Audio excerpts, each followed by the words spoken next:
એમટીએસનું budget રજૂ કરવામાં આવ્યું। ડ્રાફ્ટ બજેટમાં 20 કરોડના સુધારા સાથે 1011 કરોડનું બજેટ રજૂ કરાયું છે, જેમાં 4 નવી ડબલ ડેકર બસ ખરીદવામાં આવશે। મ્યુનિસિપલ ટ્રાન્સપોર્ટ સર્વિસ દ્વારા સુધારા સાથેનું બજેટ રજૂ કર્યું છે, જેમાં 15મા નાણાં પંચની ગ્રાન્ટમાંથી અંદાજે 9 કરોડ મેળવીને વધુ 4 ઇલેક્ટ્રિક એસી ડબલ ડેકર બસો, તેના ચાર્જર, કોમ્પ્રેહેન્સિવ મેન્ટેનન્સ, મેન્યુફેક્ચરિંગ સહિતની વસ્તુ ખરીદવામાં આવશે। દરેક ઝોનમાં 5 ફ્રી બસ શોલ્ટર અંદાજે 2 કરોડના ખર્ચે 15 નાણાં પંચના ગ્રાન્ટમાંથી લગાવવાનો ઠરાવ કરવામાં આવશે। સ્ટાફ બિહેવિયર ટ્રેનિંગ પ્રોગ્રામ માટે 20 લાખના ખર્ચે એમટીએસે રેવન્યુ બચતમાંથી કરવાનો ઠરાવ કરવામાં આવ્યો છે। જમાલપુર ડેપો ખાતે સ્ટોર બિલ્ડિંગ 50 વર્ષ જૂની જર્જરિત હાલતમાં આવતી નવી બિલ્ડિંગ અંદાજે 3 કરોડના ખર્ચે બનાવવામાં આવશે। પ્રદૂષણ મુક્ત શહેરી પરિવહન પ્રોજેક્ટ ક્લીન એર બસ ફ્લીટ પ્રોગ્રામ અંતર્ગત મુસાફરોને રેટ્રોફિટ તૈયાર ઇન કેબિન પ્યોરિફિકેશન સિસ્ટમ પ્રથમ તબક્કામાં 70 એસી બસોમાં અંદાજે 3 કરોડના ખર્ચે લગાવવામાં આવશે। આ મામલે શું કહી રહ્યા છે એમટીએસ કમિટીના ચેરમેન મહાદેવ દેસાઈ, તેમને સાંભળો। અને 1600ની આજુબાજુમાં બસો કરવાના છીએ, એ પ્રમાણે એની અંદરની સુવિધામાં ઉમેરો કરીએ છીએ। એમાં 15મા નાણાં પંચની ગ્રાન્ટમાંથી 9 કરોડની ડબલ ડેકર 4 નવી બસો અમે લેવાના છીએ। દરેક ઝોનના અંદર પ્રી બસ શેલ્ટર બનાવવાના, જેનો અંદાજિત ખર્ચ 2 કરોડ છે, જે 15મી નાણાં પંચની ગ્રાન્ટમાંથી લાવવામાં આવશે।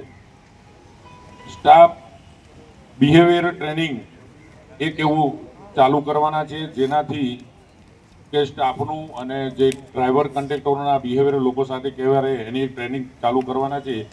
એનો ખર્ચ 20 લાખ રૂપિયા જે અમારો એએમટીએસના ખર્ચમાંથી લેવાના છે। જમાલપુર ડેપોનું જે જૂનું બિલ્ડિંગ છે, જ્યાં દર વખતે આપણે આ કરતા હતા, એ જર્જરિત હોવાથી એને ત્યાં ખસેડી અને નવું બિલ્ડિંગ બનાવવાનું એનું એક આયોજન કરેલું છે।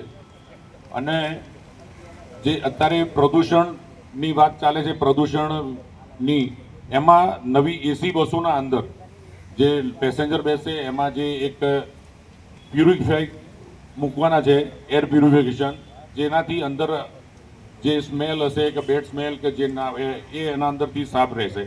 એનું બી એક આપણે અંદર પ્રોવિઝન કર્યું છે। અંદાજિત નવી 70 બસોના અંદર એનો ઉપયોગ કરવાના છે। અને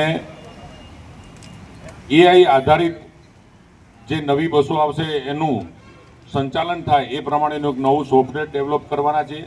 અને એના આધારે એના અંદર 3 કરોડનો ખર્ચ થશે એ બી કર્યું। એમ ટોટલ અત્યાર સુધીમાં જે ખર્ચ કરેલો હતો, એમણે જે બજેટ મૂક્યું હતું એ 991 હતું, એમાં ઉમેરો કરી અને 1011નું આપણે આ બજેટ મૂકીએ છીએ।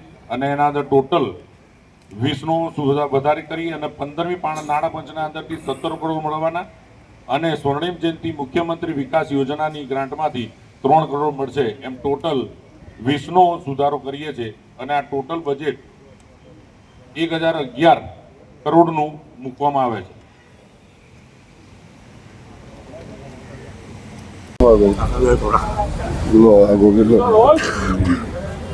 ચંદ્રશ્રી, ટ્રાન્સપોર્ટ મેનેજર રજૂ કરેલા બજેટમાં કેટલા સુધારા, કેટલી નવી બસો, કેટલા નવા રૂટ અને કઈ નવી ટેકનોલોજીનો ઉપયોગ આ વખતે કરવામાં આવશે? પીએમ સાહેબના જે બજેટ આવ્યું હતું એના અંદર અમે સુધારાના અંદર 4 નવી ડબલ ડેકર બસનો ઉમેરો કરીએ છીએ અને દરેક ઝોનના અંદર એક નવા બસ સ્ટોપ જે ટ્રીની સાથે બનાવેલા હશે એ પ્રમાણેના એક બસ સ્ટોપનો અંદર સમાવેશ કર્યો છે। જે અત્યાર સુધી 800ની ઉપરની બસો ચાલતી હતી, એ બસોના અંદર 1600 બસો પીએમ સાહેબ એમાં ઉમેરો કરેલો છે। અત્યારે અમદાવાદ શહેરમાં નવી 1600 બસ દોડી શકે એ માટે અને બસોની વ્યવસ્થા સારી રીતે ચાલી શકે એના માટે એઆઈના આધારિત રૂટ કઈ રીતના બનાવવા એના માટેનું એક સોફ્ટવેર ડેવલપ કરવાનું છે। અને એના અંદર નવી આ જે એસી બસો આવશે, એસી બસોના અંદર એક પ્યુરિફાઈ મૂકવાનું છે, જેના આધારે અંદર થતી દુર્ગંધ છે અથવા તો જે વાતાવરણના અંદર કંઈ તો એનું બી એ શુદ્ધિકરણ કરશે એ પ્રમાણેનો પ્રયત્ન કરી અને આ વખત ટોટલ 20 કરોડનું અંદર નવું ઉમેરો કર્યો છે અને ટોટલ આ વખતનું બજેટ 1011 કરોડનું થઈ અને આ વખતનું મૂક્યું છે। પુરાનો વિસ્તાર લઈ લો થેન્ક યુ. ભારત માતા કી જય. આપણે સાંભળ્યા હતા એમટીએસ કમિટીના ચેરમેન માધવ દેસાઈ. તેમના જે બજેટ રજૂ થયું છે તેને લઈને વાત કરી છે. દર્શક મિત્રો, આવા જ નવા વિડીયો સાથે આપણે માહિતગાર કરતા રહીશું. એટલે કવરેજ ન્યૂઝ જોતા રહો.